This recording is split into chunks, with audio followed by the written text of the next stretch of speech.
और आइए शुरुआत करने जा रहा हूं आज की पहली बड़ी खबर के साथ। और पहली बड़ी खबर, जंतर मंतर पर प्रदर्शन हुआ। उस प्रदर्शन के कोई खिलाफ नहीं था, लेकिन उस प्रदर्शन में जिस भाषा का इस्तेमाल किया गया, पीएम मोदी से लेकर देश के जवानों तक को गालियां दी गई। अब उस पर एक्शन शुरू हो गया, गालीबाजों पर कार्रवाई शुरू हो गई है। देखिए, कुछ लोग तो पिटाई शुरू कर चुके हैं। एक शख्स की पिटाई की गई जो पीएम मोदी को गालियां दे रहा था, उनकी माताजी को अपशब्द कह रहा था। क्यों मार रहे हो? बंदा यही बंदा है, मोदी जी के माँ को गाली दिया है।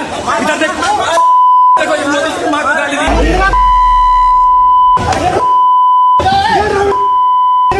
क्यों मार रहे हो? बंदा यही बंदा है, मोदी जी के माँ को गाली दिया है। इधर देख, देखो ये मोदी जी की माँ को गाली दी।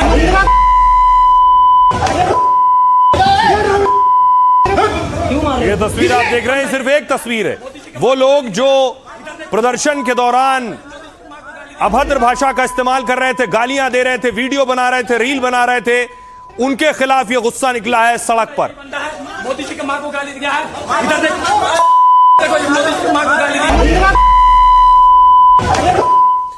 इतना ही नहीं है, किसी भी गाली देने वाले शख्स को कोई पसंद नहीं करेगा। एक और डांसर जो वहां गालियां दे रही थी, उसका वीडियो देखिए। है क्या ये चीज है? यो कभी बैठाओ, मतलब लॉकडाउन लगा क्या है यो? आप देख रहे हैं, ये डिंपल चौधरी है, ये जंतर मंतर पर गालियां दे रही थी। दूसरी तरफ हरियाणवी डांसर है, उसके डांस का वीडियो भी वायरल है। ये दोनों वीडियो वायरल है सोशल मीडिया पर। है क्या ये चीज है? यो कभी बैठाओ, मतलब लॉकडाउन लगा क्या है यो? आपसे मेरा एक निवेदन है, आप जहां कहीं भी हो मेरे से कांटेक्ट कर लो, क्योंकि मैं आपसे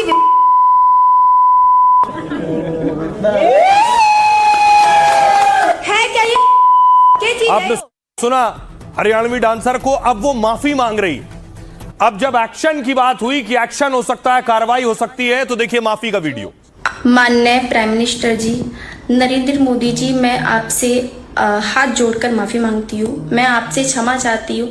जो आपके विरोध मेरी वीडियो बनी थी, मैं उन वीडियो को लेके बहुत ज़्यादा शर्मिंदा हूँ। मैं बहुत ही ज़्यादा गिल्टी फील कर रही हूँ। मुझे ऐसा नहीं करना चाहिए था, और मैं चाहती हूँ कि मेरे खिलाफ कोई भी एक्शन ना लिया जाए, और आप मुझे माफ़ी दें।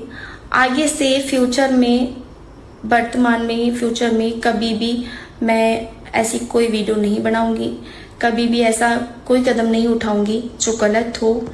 बस मेरी आपसे इतनी ही विनती है कि आप मुझे माफ करें। इसी तरह एक लड़की और प्रदर्शन में थी, पुलिस वालों के साथ देखिए भिड़ रही थी, झड़प हुई, आमने सामने थी। पहले ये तस्वीर देखिए जरा।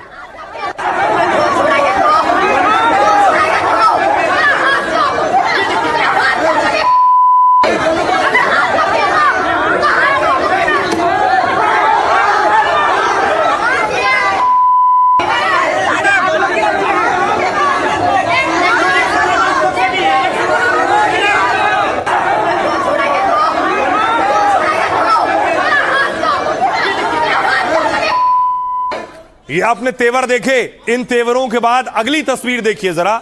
ये तस्वीर थी रोने वाली, उसमें कह रही है मेरे साथ मारपीट हुई।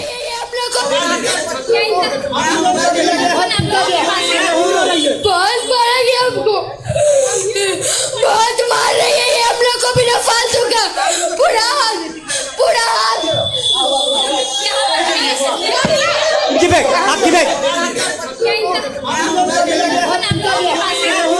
बहुत मारेंगे हमको, बहुत मार रही है ये हम लोग को, बिना फालतू का पूरा हाथ। इसी तरह आपको दिखाऊं कि दो लड़कियां जो सनातन को गाली दे रही थी, अपशब्द और अभद्र भाषा का इस्तेमाल कर रही थी। पहले वीडियो बनाया, वहीं प्रोटेस्ट से, और उसके बाद माफी। ग्रंथ पढ़ लो, राक्षसों ने कभी किया और देवी देवताओं ने,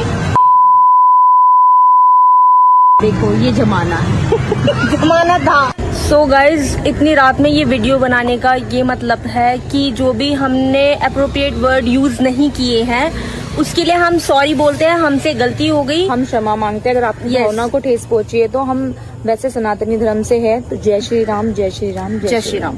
ग्रंथ पढ़ लो, राक्षसों ने कभी किया अब देखिए, जितने लोग पहले इन गालियों को भी सही ठहरा रहे थे, उन्हें खुद देखना चाहिए, गाली देने वाले खुद अब माफी मांग रहे हैं। उन्हें एहसास है कि उन्होंने गलती की है, बेशक एक्शन के डर से हो। एक और तस्वीर देखिए, प्रोटेस्ट कर रहे थे महाराष्ट्र में और उसके बाद माफी मांग रहे हैं। सॉरी, कुछ दिनों पहले मैं प्रोटेस्ट में गया था नागपुर के, तो तब मेरे हाथ से एक छोटी सी गलती हुई है। छोटी तो नहीं बोल सकता, बहुत बड़ी गलती हुई है। कुछ सभी को मैं सॉरी बोलता हूँ। मेरे हाथ से जो भी गलती हुई है उस सभी वीडियो के लिए मुझे माफी।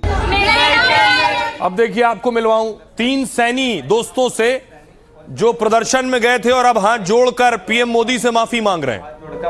भाइयों, मेरा नाम रविंदर सैनी, इस भाई का नाम अंकित सैनी और इस भाई का नाम आज सैनी। भाई, हम लोग अपने देश की जनता से हाथ जोड़कर माफी मांग रहे हैं और भाई आप लोग हमें माफ कर दो भाई। और हम माफी क्यों मांग रहे हैं भाई? जो नीट के एग्जाम को लेकर दिल्ली अंदर मंदिर पर जो आंदोलन चल रहा, उसे लेकर हमने कुछ वीडियो बनाए भाई।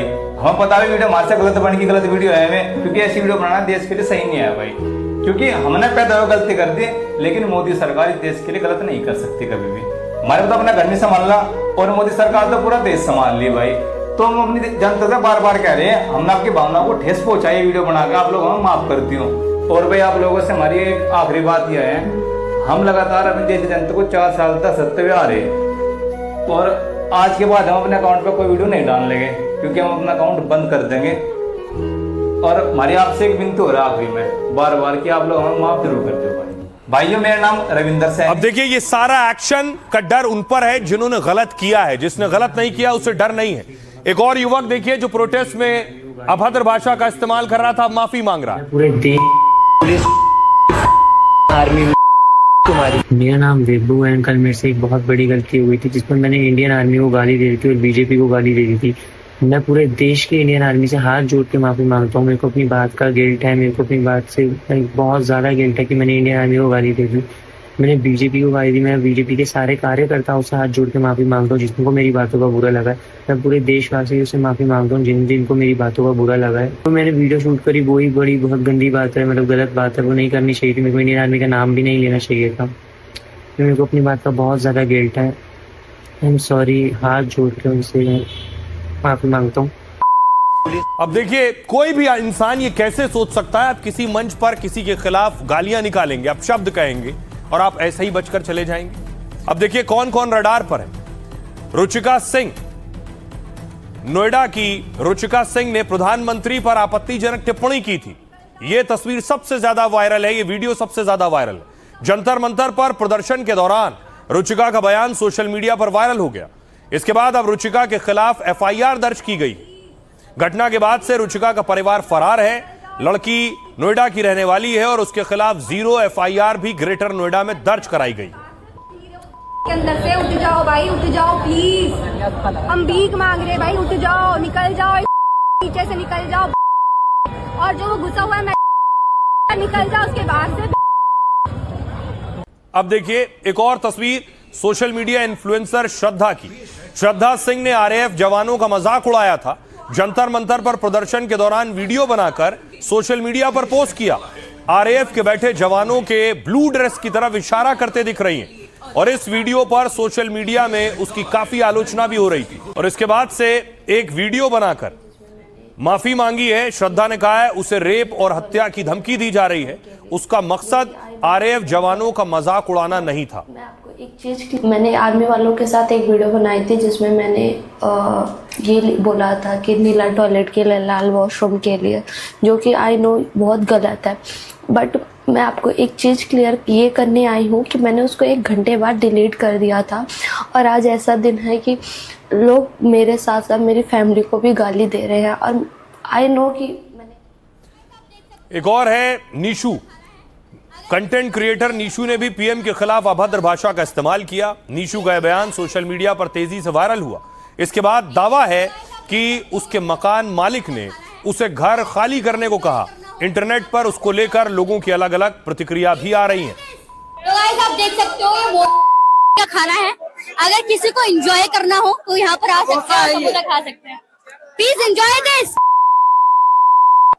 Eat it. तो गाइस आप देख सकते हो ये वो का खाना है। अगर इसी तरह हरियाणवी डांसर डिंपल चौधरी एक बार फिर विवादों में घिर गईं। जंतर मंतर पर डिंपल ने प्रधानमंत्री को लेकर आपत्तिजनक टिप्पणी की। उन्होंने कहा, सरकार की वजह से अब तक कुंवारी हूं, शादी करूंगी तो बच्चे होंगे, फिर उनके पेपर लीक होंगे और उनके साथ रेप होगा, तो फिर क्या करूंगी। है क्या ये क्या चीज है यो? शादी बैठाओ, मतलब लॉकडाउन लगा क्या है यो?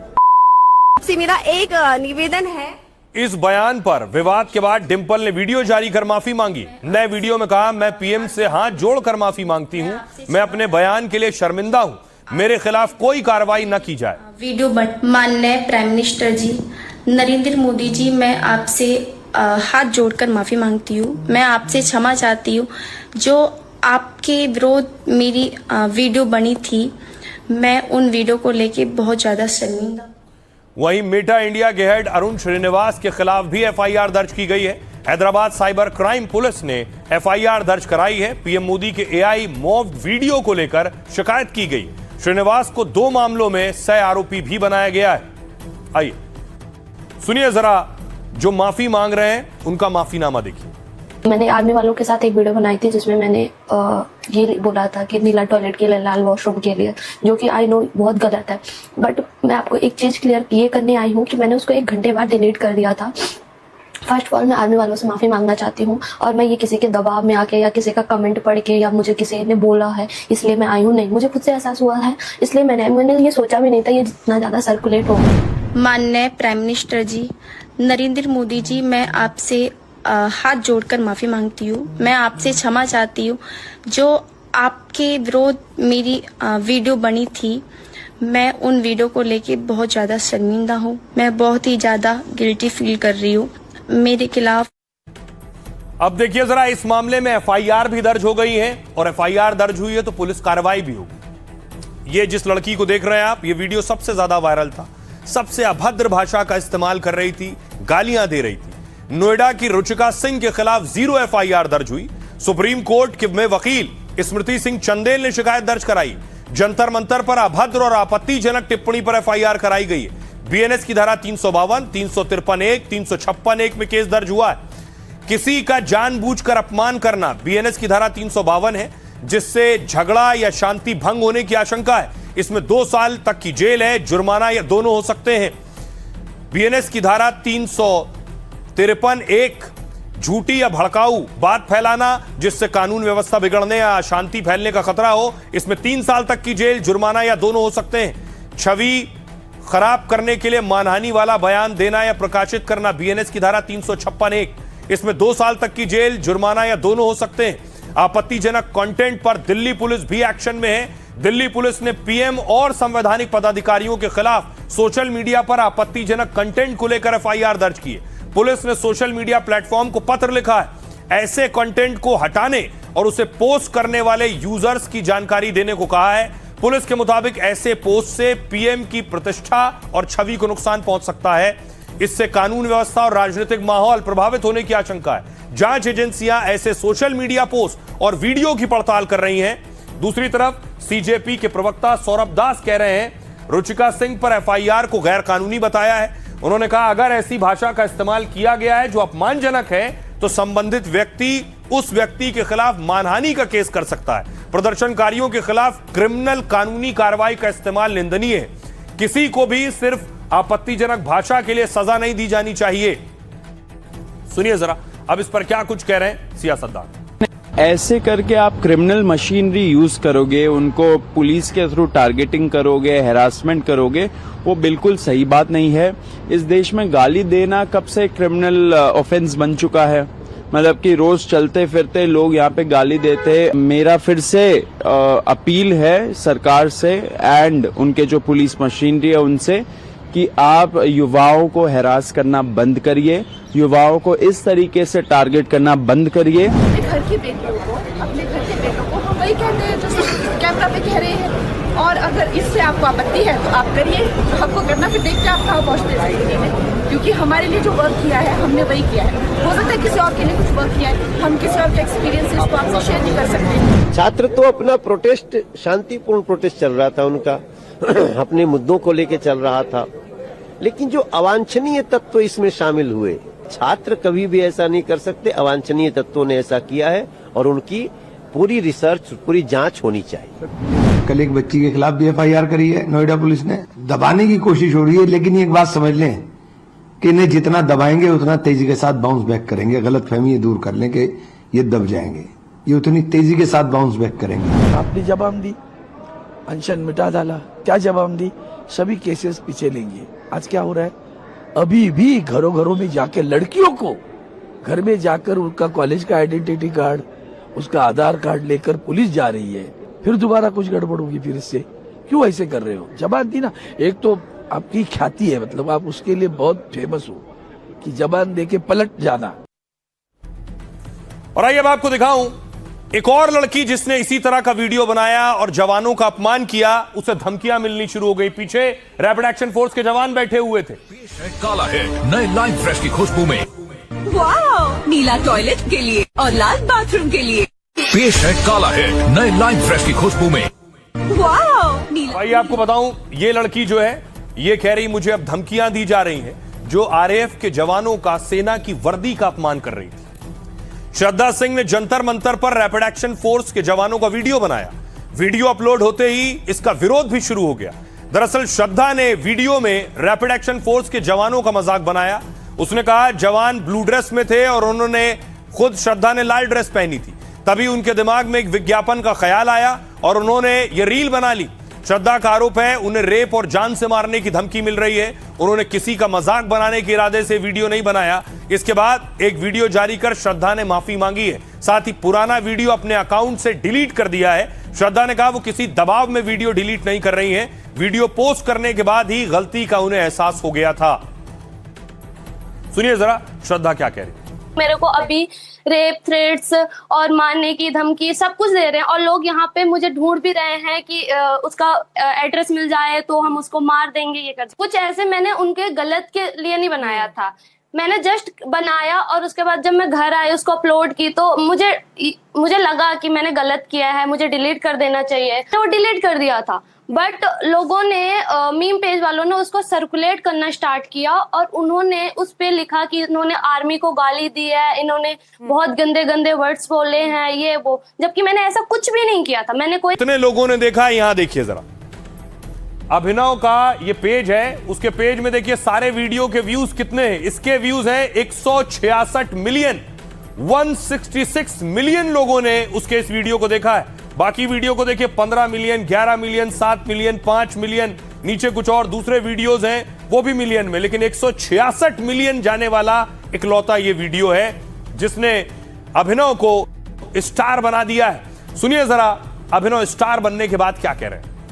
मेन कॉज पे मैंने डाला, शायद मैंने डाला एक दो चीजें, बट मैंने उस वे में नहीं डाली, मैंने सिर्फ एंटरटेनिंग वे में ही डाला होगा, वो भी डाला होगा। तो क्योंकि मेरे को ऐसा है कि लोग एंटरटेन होते रहे, कि अगर प्रोटेस्ट में सब बैठे रहेंगे तो वो नॉर्मल एक जस्ट वैसा हो जाएगा, सब इग्नोर करने लग जाएंगे एक टाइम के बाद। मैंने एक आर्मी पर्सन के साथ रील भी डाली है, रिस्पेक्ट इंडियन आर्मी करके, वो भी आप देखना मेरे पेज पर है। तो मेरे को ऐसा कोई डिसरिस्पेक्ट करने का वो नहीं है, बट ऐसा था कि पुलिस वाले उधर बैकग्राउंड में थे, जो कि वहां पे जितने सारे लोग थे, मेरे दोस्त थे, वहां पर रील बना रहे थे। तो मैंने वहां पर एक रैंडम ये वाली रील बना ली थी, क्योंकि ये मेरी बहुत ज्यादा रील वायरल हो रही थी। तो मैंने वहां पर जाके बनाई और मैंने ऊपर एक टेक्स्ट लिखा और कुछ 3 सेकंड बाद वो टेक्स्ट गायब हो गया। तो पीछे पुलिस वाले दिख रहे थे, तो लोगों ने वो कहा कि पुलिस वाले सबको डंडे मार रहे हैं और यहाँ पर ये लोग रील बना रहे हैं। तो वो उस वे में एंटरटेनिंग था। इसके उलट सबने बात की कि छात्रों के साथ मारपीट हुई, उन्हें पैलेट गन लगे, वो जख्मी हुए, लेकिन पुलिस वालों की बात किसी ने नहीं की। पुलिस वालों के साथ मारपीट कैसे हो रही देखिए, चढ़कर पीछे से हेलमेट उतार रहा है, कोई पत्थर मार रहा है। काबू में रखा जाए कि वे अपनी जगह पर बैठकर शांतिपूर्ण प्रदर्शन। आक्रोशित भीड़ ने पुलिस पर भारी पथराव शुरू कर दिया और पटेल चौक पर लगे बैरिकेड को तोड़ते हुए संसद भवन की तरफ कूच कर दिया। तो अपना प्रदर्शन शांतिपूर्ण तरीके से करें, लेकिन भीड़ भारी पथराव के साथ बैरिकेड्स को तोड़ती हुई हाई सिक्योरिटी जोन में पहुंच गई।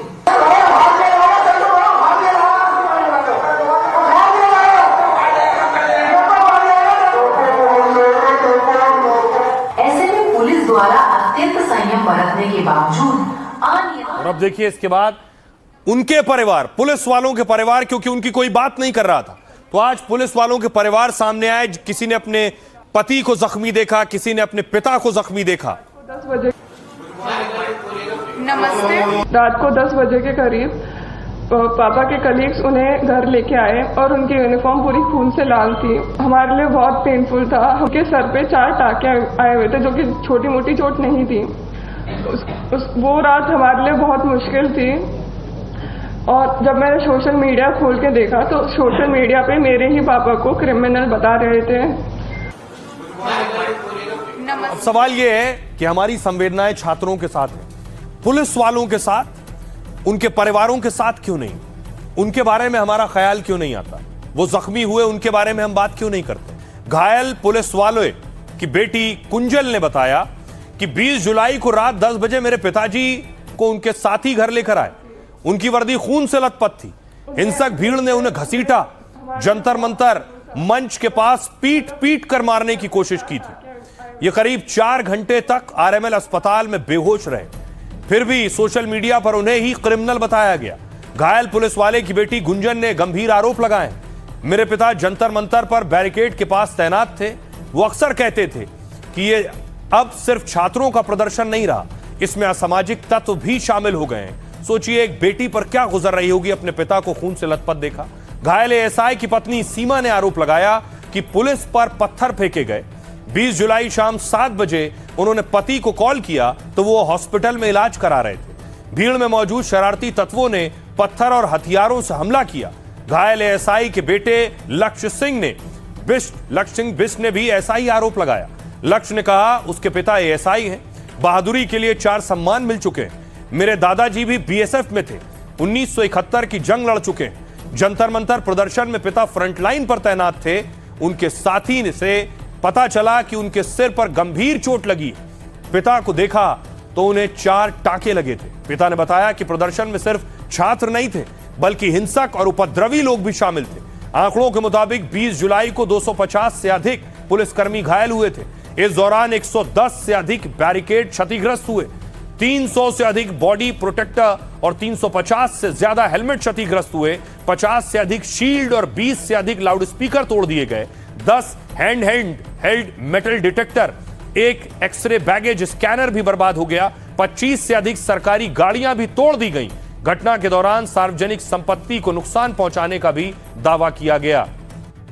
सोचिए इनकी बात कौन करेगा?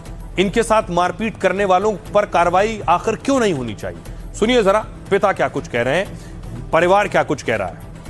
रात को 10 बजे के करीब पापा के कलीग्स उन्हें घर लेके आए और उनकी यूनिफॉर्म पूरी खून से लाल थी। उन्हें ऐसे देख के हमारे लिए बहुत पेनफुल था, पर मतलब उनके सर पे 4 टाके आए हुए थे जो कि छोटी मोटी चोट नहीं थी। वो रात हमारे लिए बहुत मुश्किल थी। जो ड्यूटी के दौरान हेलमेट दिया जाता है, उनका हेलमेट भी पूरी तरह से टूट गया था। कोई पत्थर का टुकड़ा हेलमेट टूटने के बाद उनके सर पर लगता तो शायद वो आज इस दुनिया में नहीं रहते। सोचकर और ये उनके बताए जाने पर मैं इतनी ज्यादा मतलब मेरी रूह कांप गई थी कि इसके बाद मेरा और मेरे परिवार का क्या होता। मेरे पापा उनकी टीम के ऊपर पेल्टिंग स्टार्ट कर दी। उस टाइम मेरे पापा बिल्कुल भी प्रिपेयर नहीं थे। वो अपने सबऑर्डिनेट्स को ब्रीफ कर रहे थे and when the pelting started मेरे पापा अपने सीनियर ऑफिसर्स को लाइक एक सेफ प्लेस में सेक्लूड करने चले गए, बट एक स्टोन उनके हेड पे हिट कर गया एंड उनका सर फट गया और उन्हें इंजरी हो गई। एक यूनिफॉर्म के पीछे सिर्फ एक पुलिस कर्मी नहीं होता, उसके पीछे होती है उसकी माँ, पिता, पत्नी, बच्चे और पूरा परिवार जो देर रात तक वेट करता है कि वो सुकुशल घर लौट आए। 20 जुलाई की रात देर रात जब वो घर पहुंचे चोटिल हालत में, वो क्षण मेरी और मेरी बेटी 2 साल की बेटी के लिए बहुत ही दर्दनाक, बहुत ही ट्रॉमेटिक था। और आइए खबरों में आगे बढ़ते हैं और अब आपको बताता हूं कि एक तरफ संसद में भी इस पर बवाल चल रहा था प्रदर्शन को लेकर, लेकिन आज संसद में ऐसी कुछ हरकत हो गई कि जिस पर बवाल मच गया। संसद में आज एक ड्रामा किया गया, एक्ट किया। देखिए सांसदों ने, पप्पू यादव देखिए बनकर पुजारी बैठे थे और चंदा रखा जा रहा था। सांसद दान पात्र में चंदा दे रहे थे और उसके बाद पप्पू यादव लेकर भाग खड़े हुए दान पात्र का डब्बा।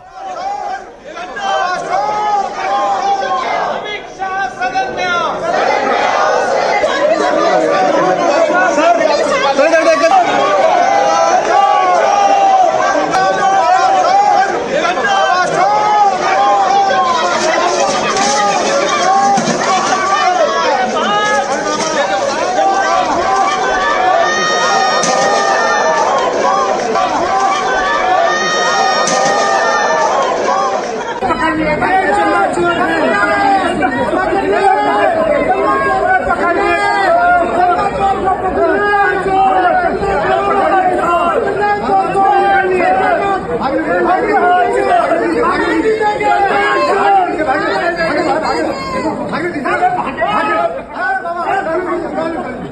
भाई आपको बताऊं पप्पू यादव क्या कर रहे हैं। पप्पू यादव जो कर रहे हैं उस पर बवाल हो गया। ये तस्वीर पप्पू यादव दान पात्र लेकर भागने लगे।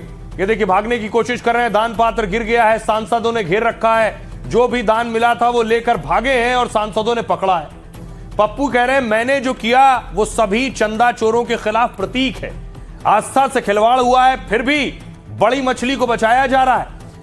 पैसा कहां गया? जो लोग पैसा खाए हैं उनका नाम क्यों नहीं आ रहा है? अब इस पर देखिए, इस पर क्या हुआ।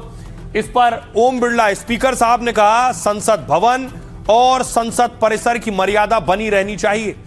जनता ने संवाद के लिए भेजा है, आप गरिमा खत्म कर रहे हैं। गिरिराज सिंह ने कहा सिर्फ वोट के लिए किया गया यह काम काफी दुर्भाग्यपूर्ण है। कांग्रेस सपा ने सनातन को बदनाम करने की कोशिश की है। साक्षी महाराज कह रहे हैं श्री राम भगवान, भगवा रंग और सनातन परंपरा, इन तीनों का आज अपमान किया गया है। पप्पू यादव ने कालनेमी जैसा आचरण किया है और पूरे के पूरे विपक्ष ने उनका समर्थन किया है। हमें ऐसी किसी भी स्थिति से बचना चाहिए कि देश की संतों को आंदोलन करने के लिए विवश होना पड़े। दिनेश फलाहारी कह रहे हैं साधु के वेश में पप्पू यादव का नाटक अत्यंत निंदनीय है। इससे पूरे संत समाज की भावनाएं गहराई से आहत हुई हैं। ये लोग मांसाहारी हैं, इन्हें संत परंपरा के बारे में क्या जानकारी?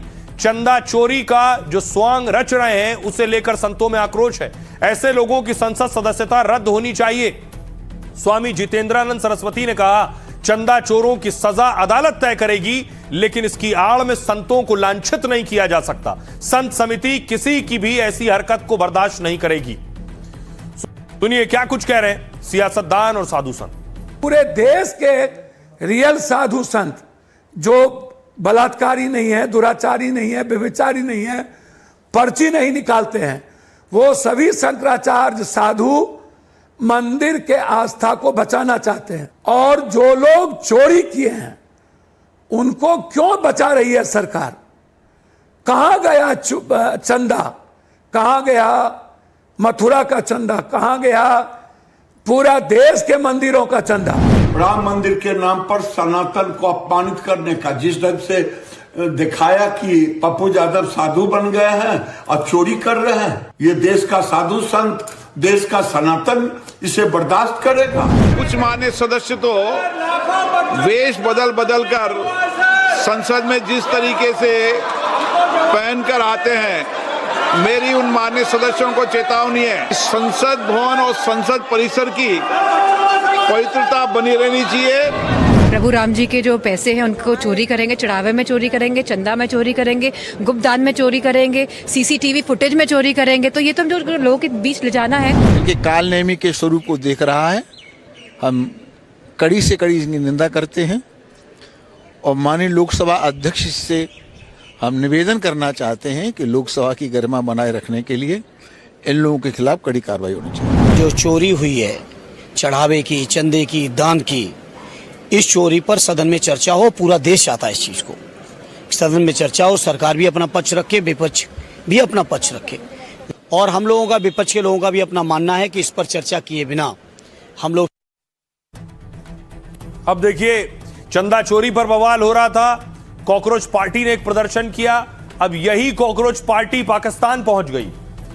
एक वहां देखिए सोशल मीडिया पर हैंडल बना और रातों रात उसके फॉलोअर लाखों में हो गए। इसका नाम है कॉकरोच पार्टी पाकिस्तान, CPP।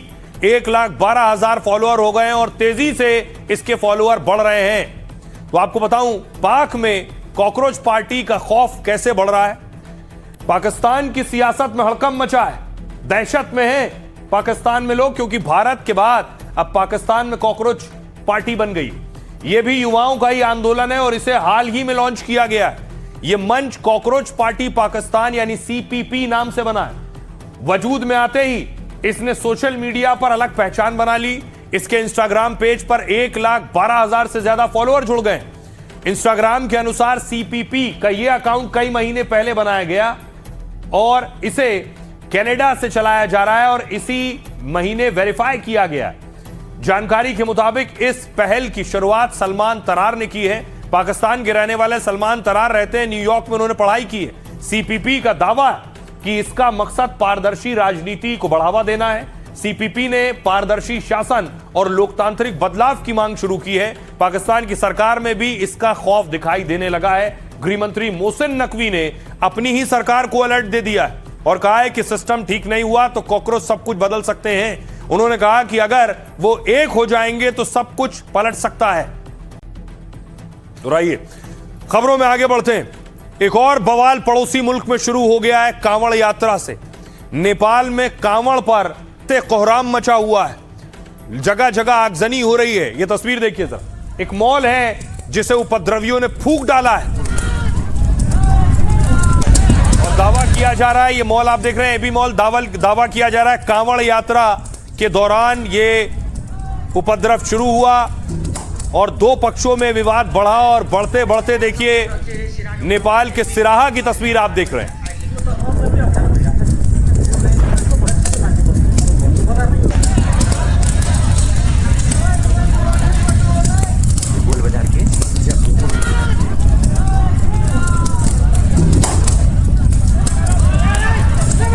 तस्वीर में आपको दिखाऊं कि कैसे जनकपुर में एक दुकान में आग लगा दी गई है। इस तरह की आगजनी कई शहरों में देखने को मिल रही है।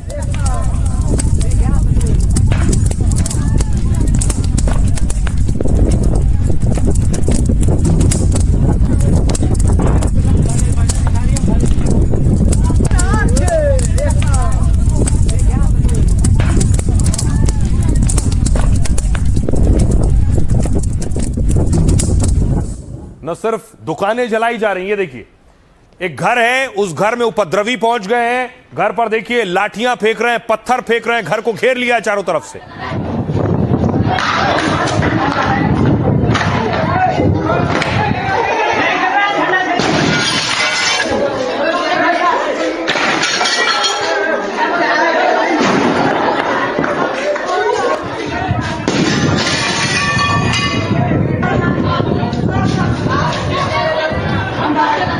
और उसके अलावा देखिए कैसे नेपाल के एक शहर की तस्वीर आप देख रहे हैं, सड़कों पर टायर जलाकर प्रदर्शन हो रहे हैं, पुलिस ने आंसू गैस के गोले दागे।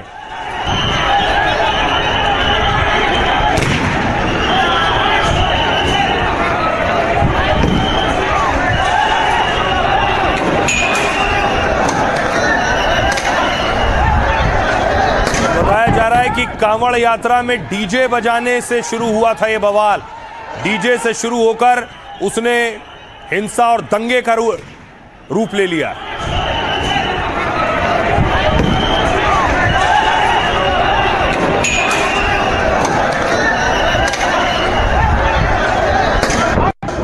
अगली तस्वीर देखिए नेपाल की है। लोग सड़कों पर बैठ गए, नारेबाजी कर रहे हैं, प्रदर्शन कर रहे हैं और मांग कर रहे हैं कार्रवाई की। हिंदू माटी दमन करना बंद कर दो। सनातन हिंदू एक नेपाल पूरा हिंदू राष्ट्र कायम है। नेपाल पूरा हिंदू राष्ट्र कायम है। नेपाल पूरा हिंदू राष्ट्र कायम है। नेपाल के महाराजगंज की तस्वीर देखिए, अलग अलग शहरों में ये हालात हैं। हाथों में मशाल लिए हुए हैं अलग अलग झुंड और अलग अलग भीड़।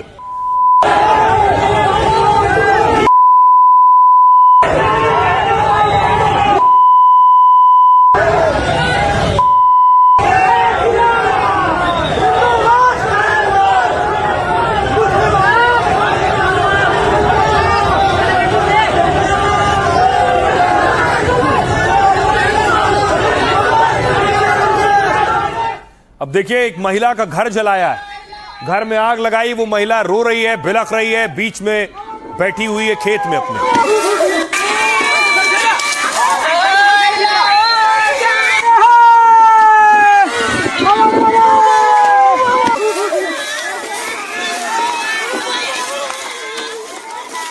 ढाल बचायो सुना कतिवटा के हुन्छ थाहा हुँदैन।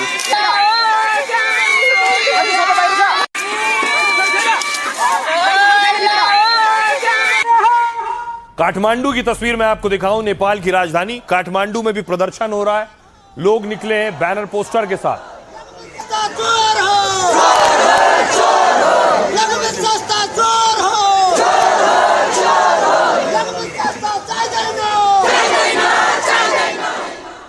दूसरी तरफ ये जय श्री राम के नारे लग रहे हैं, लोग प्रदर्शन कर रहे हैं, टायर में आग लगा दी है लोगों ने।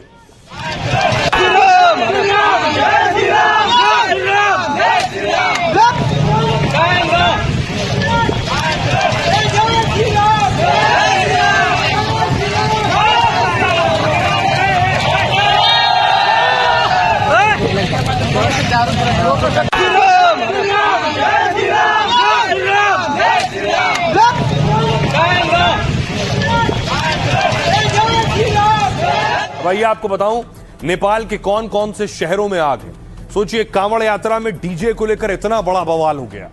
यह है नेपाल में, देखिए सुनसरी कांवड़ यात्रा के दौरान विवाद और हिंसा भड़की है। यहां सप्तारी में मौजूदा कर्फ्यू को आगे बढ़ाया गया है। मोरंग में विरोध प्रदर्शन अभी भी बड़े पैमाने पर हो रहा है, हिंसा नहीं हुई है। सिराहा में पुलिस फायरिंग में 19 साल के युवक की मौत हो गई है। धनुषा में, जनकपुर समेत कई इलाकों में कर्फ्यू लगाया गया है। परसा में तनाव के चलते कर्फ्यू लगाना पड़ा है। इसके अलावा देखिए, इसके अलावा अभी भी हालात तनावपूर्ण बने हुए हैं। जो तस्वीरें आ रही हैं वो चिंता बढ़ाने वाली हैं। दुकानों को टारगेट किया जा रहा है, घरों को टारगेट किया जा रहा है। एक और तस्वीर देखिए जरा, इस दुकान में आग लगा दी गई है, जलाकर फूंक दी गई पूरी दुकान।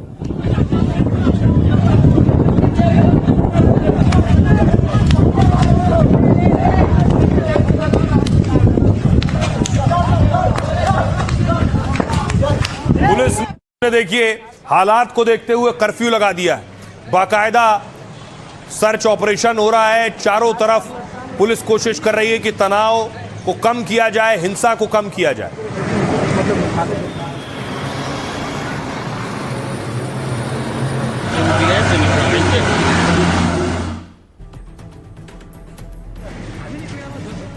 और आइए अब आपको बताऊं कि आखिर ये सारा हंगामा और बवाल हुआ क्यों।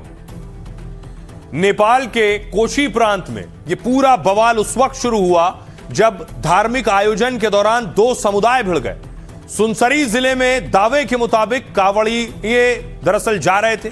इस दौरान रविवार को डीजे और लाउडस्पीकर बज रहे थे। दूसरे समुदाय ने तेज आवाज पर आपत्ति जताई तो बहस हो गई। फिर शुरू हुआ विवाद। देखते देखते हिंसक हो गया और झड़प में बदल गया। कहा यह जा रहा है कि धार्मिक झंडे दिखाने को लेकर टकराव हुआ, जिसके बाद दोनों समुदायों में जमकर हिंसा और बवाल हुई। स्थानीय पुलिस ने दोनों पक्षों को शांत कराने की कोशिश की, लेकिन हालात इतने बिगड़े कि पुलिस को गोली चलानी पड़ी। पुलिस के मुताबिक हवाई फायर से हालात संभालने की कोशिश हुई, लेकिन हिंसा नहीं रुकी, जिसके बाद पुलिस ने गोली चलाई। फायरिंग में ओम प्रकाश मेहता नाम के शख्स की मौत हुई है।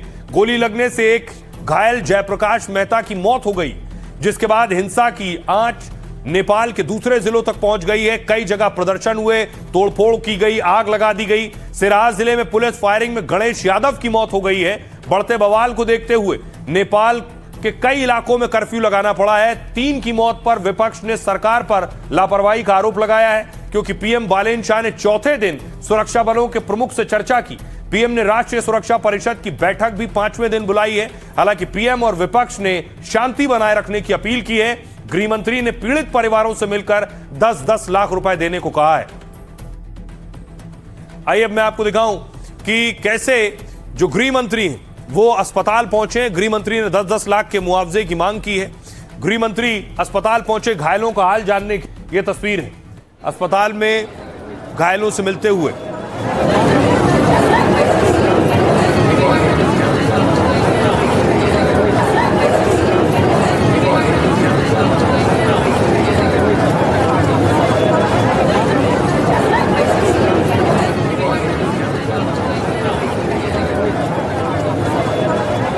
यस दुखद घटनामा परि निधन हुनुभएका हाम्रा नागरिकहरू जयप्रकाश मेहता, ओम प्रकाश मेहता र गणेश यादवप्रति म भावपूर्ण श्रद्धाञ्जली अर्पण गर्दछु।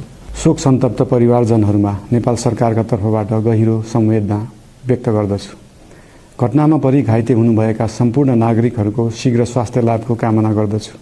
घाइतेहरूको उपचारमा कुनै पनि प्रकारको कमी वा ढिलाइ हुन नदिन सम्बन्धित स्वास्थ्य निकायहरूलाई स्पष्ट निर्देशन दिइसकिएको छ। घटना भए लगत्तै सबै सुरक्षा निकायहरूले तत्काल घटनास्थलमा पुगेर परिस्थितिलाई सामान्य बनाउने थप। आइए अब मैं आपको बताऊं कि दरअसल नेपाल में हिंसा हो रही है। नेपाल का पड़ोसी हिंदुस्तान हमें भी अलर्ट रहने की जरूरत है। बॉर्डर पर पुलिस चौकन्नी है, सिक्योरिटी फोर्सेस के जवान चौकन्ने। नेपाल में मौजूदा हिंसा भारत के बॉर्डर के बहुत करीब हो रही, ऐसे में भारतीय सुरक्षा एजेंसियां पूरी तरह से अलर्ट हैं, क्योंकि दक्षिण पूर्वी नेपाल का यह इलाका भारत से जुड़ा हुआ है। नेपाल के कोशी और मधेश प्रांत भारत के यूपी बिहार से सटे हैं। इसमें नेपाल के सुनसरी और परसा, धनुषा, सिराहा शामिल हैं। ये जिले भारत के व्यापारिक नजरिए से बेहद संवेदनशील हैं। बिहार के तो 7 जिले नेपाल से लगे हैं। 730 किलोमीटर का बॉर्डर है। हिंसा प्रभावित जिलों के पास होने से बिहार में सतर्कता है। दावा यह है कि सुरक्षा बलों की संख्या बढ़ाकर यहां अलर्ट किया गया है। बॉर्डर पर भी चौकसी बढ़ाई है, आने जाने वालों पर नजर रखी जा रही है। भारत नेपाल सीमा से जुड़े कई अहम मार्गों पर सुरक्षा बढ़ा दी गई है। हिंसा फैलने की आशंका में नेपाल प्रशासन ने भी सख्ती की है। वीरगंज में 5 या उससे ज्यादा लोगों के इकट्ठा होने पर रोक लगाई गई है। रैली, धरना और सार्वजनिक सभाओं पर भी रोक लगा दी गई है। सुनसरी में ईस्ट वेस्ट हाईवे समेत कई इलाकों में कर्फ्यू बढ़ा दिया गया। दरअसल नेपाल का सबसे बड़ा व्यापारिक साझेदार भारत है। नेपाल के कुल वैश्विक व्यापार का 60% से ज्यादा हिस्सा अकेले भारत के साथ खुली सीमाओं के जरिए होता है। ऐसे में स्थानीय व्यापारियों को आर्थिक नुकसान का डर सता रहा है, क्योंकि कानून व्यवस्था बिगड़ने से नेपाली ग्राहक नहीं आ रहे हैं। सुनिए जरा क्या कुछ कह रही है नेपाल की पुलिस। विविधता में यह दुखद विषय है कि विशेषकर पूर्वी तराई के कुछ स्थानों पर धार्मिक सद्भाव को भंग करने और डर, आतंक का माहौल बनाने वाली गतिविधियां देखी जा रही हैं। सामाजिक एकता को भंग करने के उद्देश्य से सोशल मीडिया पर अफवाहें फैलाना, भड़काऊ बयान देना या कानून का उल्लंघन करना किसी के हित में नहीं है। इस संवेदनशील घड़ी में नेपाल पुलिस सभी नेपाली भाइयों और बहनों से संयमता, सहिष्णुता और आपसी सम्मान के साथ एक दूसरे की संस्कृति, संस्कार और आस्था का सम्मान करते हुए सामाजिक सद्भाव, राष्ट्रीय एकता और भाईचारे को बनाए रखने की हार्दिक अपील करती है। इस संवेदनशील समय में खबरों में आगे बढ़ते हैं। आज एक और बड़ी खबर है दिल्ली दंगों से जुड़ी हुई। दंगे में ताहिर हुसैन को उम्र कैद की सजा सुनाई है कोर्ट ने। ताहिर हुसैन पर आईबी अफसर अंकित शर्मा की हत्या का आरोप था। हाईकोर्ट नहीं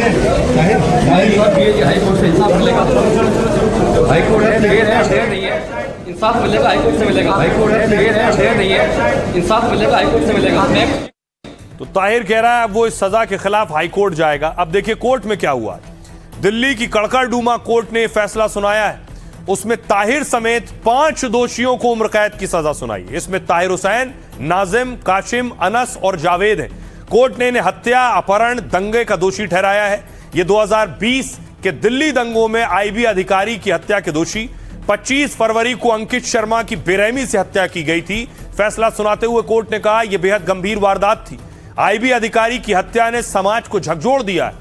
ताहिर हत्या करने वाले हथियारों से लैस भीड़ का हिस्सा थे, जो हिंदुओं के प्रति नफरत के कारण दंगा, आगजनी और लूटपाट करने के लिए दिल्ली में वहां इकट्ठा हुई थी, जिसने बेरहमी से और लगातार हमला करके शर्मा की हत्या की। उम्र कैद की सजा दी गई कोर्ट की तरफ से, लेकिन पुलिस ने फांसी की सजा की मांग की थी। दिल्ली पुलिस ने कोर्ट में कहा आरोपियों ने सारी हदें पार कर दी।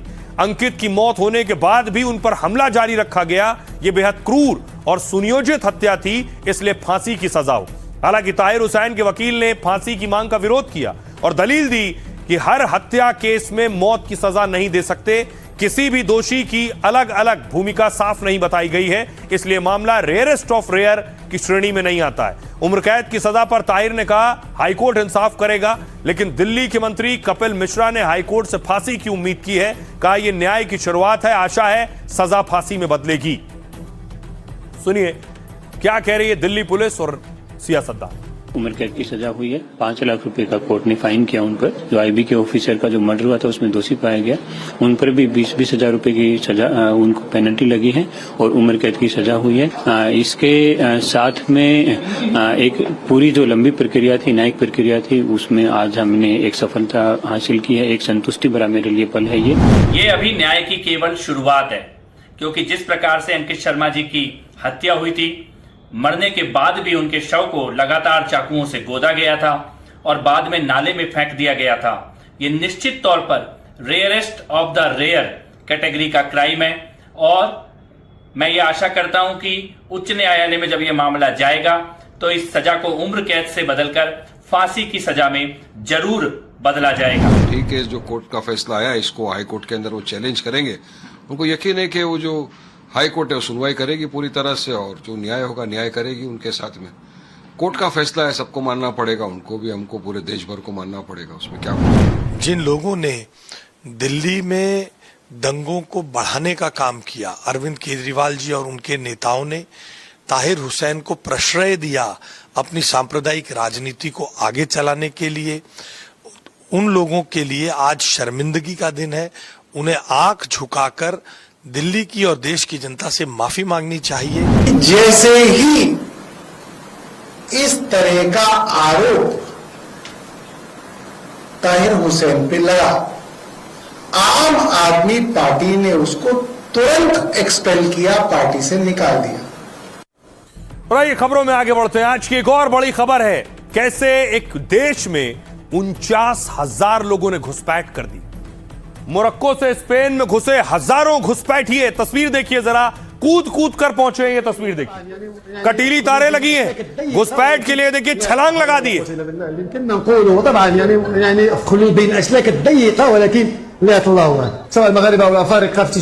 रहे हैं तस्वीरें, कोई डर नहीं, कोई खौफ नहीं, तारों में फंस जाएंगे, जान चली जाएगी। मोरक्को से आप देख रहे हैं हजारों घुसपैठिए कैसे घुस रहे हैं, देखिए पांव फंस गया है, कपड़े फंस गए कटीली तारों में, लेकिन घुसपैठ करनी है।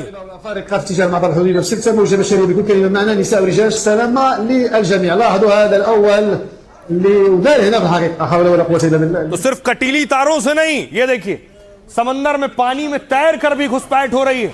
नाव में बैठे समंदर में कूद गए और फौरन स्पेन में घुस गए। And we don't have a good and we don't have a good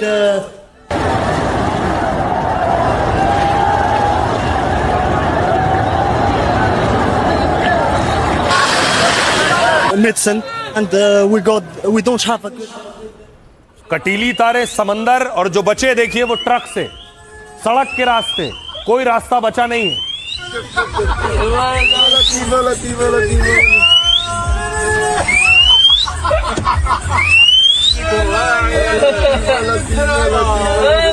और फिर देखिए जरा, मोरक्को से स्पेन में घुसे, उसके बाद फिर जश्न मना रहे हैं। वहां घुसने के बाद, घुसपैठ करने के बाद यूरोपीय देश में घुस गए अफ्रीकी नागरिक।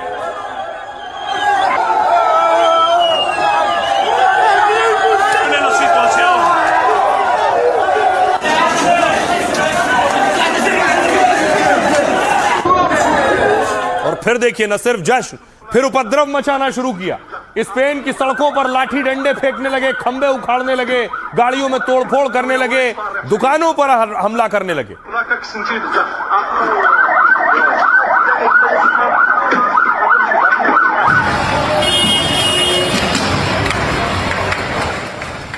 ये उपद्रव देख लिया आपने। अब देखिए घुसपैठ के बाद क्या शुरू हुआ स्पेन में। घुसपैठ के बाद भगदड़ मच गई, लोगों ने भागना शुरू कर दिया इधर से उधर। ये तस्वीरें देखिए, अराजकता का माहौल हो गया था स्पेन में।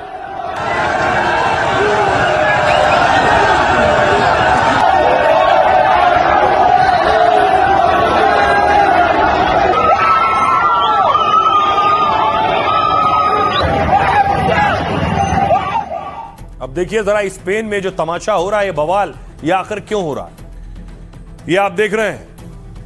ये देखिए जरा, इधर से भागते हुए कुछ इस तरह से पहुंचे हैं। ये ग्राफिक्स के जरिए आपको समझाने की कोशिश है इसको। इसी तरह की तस्वीर थी, ये वही तस्वीर नहीं। घुसपैठ का ये मामला उत्तरी अफ्रीका में स्पेन के स्यूटा का है। मोरक्को से हजारों की संख्या में लोग तैरकर स्यूटा पहुंचे और फिर सीमा की सुरक्षा बाड़ को तोड़कर स्पेन में घुस गए। हालात इतने गंभीर हो गए कि अतिरिक्त सेना बल भेजनी पड़ गई। दावे के मुताबिक हुआ यह कि स्पेन में 49,000 लोगों ने घुसने की कोशिश की। स्पेन की सेना ने रोका तो भगदड़ मच गई, इसमें 18 मौतें हो गईं। दरअसल बेहतर जीवन के लिए हजारों अफ्रीकी स्पेन में घुस जाते हैं। स्यूटा जो है मोरक्को के उत्तरी तट पर है और एक स्पेनिश शहर है, यानी अगर कोई स्यूटा में घुसता है तो वो यूरोप तक पहुंच जाता है। इसलिए बेहतर नौकरी और अच्छी जिंदगी के लिए यहां घुसपैठ होती है। 2021 में सिर्फ 2 दिनों में 10,000 से ज्यादा लोग स्यूटा में घुस गए थे, जबकि 2022 में मेलिला, ये भी स्पेन का शहर है, घुसपैठ के दौरान 22 प्रवासियों की मौत हुई। मेलिला भी स्यूटा की तरह अफ्रीका में मौजूद एक स्पेनिश शहर है। एक रिपोर्ट के मुताबिक अफ्रीका में 33% युवा पूरी तरह बेरोजगार हैं, जो कि नौकरी और बेहतर जीवन के लिए यूरोप के देशों में बसना चाहते हैं, और इसी वजह से स्पेन और यूरोपीय देशों में अफ्रीकियों की घुसपैठ बढ़ रही है। अब आपको सुनवाऊं, सुनिए जरा स्पेन के प्रधानमंत्री क्या कह रहे हैं। मैं कल हुई घटना को एक हमला और स्पेन की क्षेत्रीय अखंडता का उल्लंघन मानता हूं।